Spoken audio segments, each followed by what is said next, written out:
yang sering sholat subuh berjamaah. Anak muda ini setiap subuh berangkat ke masjid,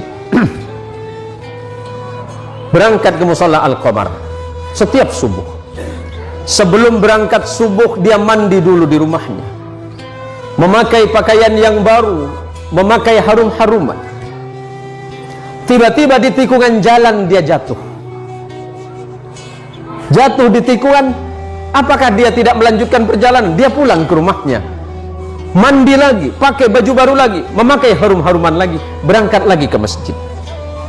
Untuk kedua kalinya anak muda ini terjatuh di tempat yang sama. Apakah anak muda ini putus asa? Tidak. Anak muda ini balik lagi ke rumahnya. Dia berganti pakaian baru, mandi, berpakaian baru, dan pakai harum-haruman lagi. Dan ketiga kalinya dia berada di tikungan jalan di tempat dia jatuh semula, dari pertama dan kedua kali, tiba-tiba ada orang tua yang sedang memegang lampu. Orang tua ini bertanya kepada anak muda ini, "Wahai anak muda, kamu mau kemana?" "Saya mau ke masjid, Pak. Saya mau sholat subuh." "Iya, dari tadi saya melihatmu dari jauh, engkau jatuh. Tapi setelah itu engkau pulang lagi, kemudian kembali lagi, jatuh lagi, dan kemudian engkau pulang lagi untuk yang ketiga kalinya. Jadi bagaimana, Pak? Takutnya kamu jatuh, saya antarkan kamu ke masjid." Diantarkan oleh orang tua ini pakai lampu tadi. Sesampainya di depan masjid, sesampainya di depan musalla Al-Qamar, anggap Al-Qamar, sesampai di depan musalla, orang ini bertanya, "Anak muda, apakah kamu masih mau sholat?" "Iya, Pak." "Apakah Bapak mau sholat dengan saya?" "Tidak." "Kenapa Bapak nggak mau sholat, cuma mengantarkan saya?" "Iya, karena memang tugas saya hanya ingin mengantarkanmu ke masjid ini." "Bapak kenapa nggak mau sholat?" Orang ini berkata, "Karena aku adalah syaiton." "Kenapa, Pak? Kok bisa?" "Iya." "Hei anak muda, kamu tahu tidak yang menjatuhkanmu satu kali dan dua kali itu siapa? Itu saya." "Bapak siapa?" "Saya setan." "Tapi kenapa kalau memang Bapak setan masih mengantarkan saya ke masjid ini?"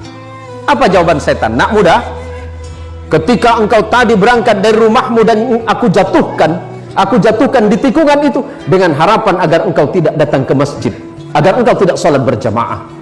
Tapi ketika engkau pulang ke rumahmu, pada saat itu Allah mengampuni dosa kedua orang tuamu. Orang tuamu yang sedang berada di alam kubur, Allah ampunkan dosanya karena sebab engkau yang datang ke masjid.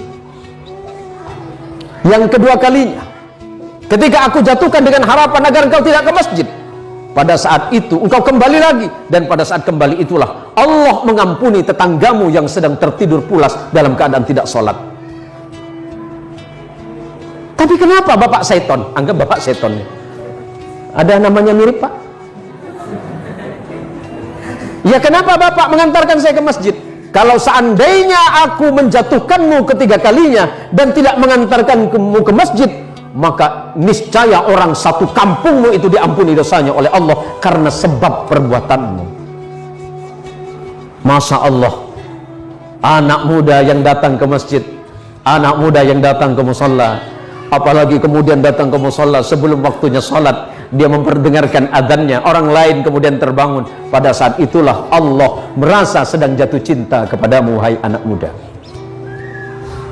Kalau Allah sedang jatuh cinta kepadamu, anak muda, apapun yang kau minta, Allah merasa malu jika tidak mengabulkannya.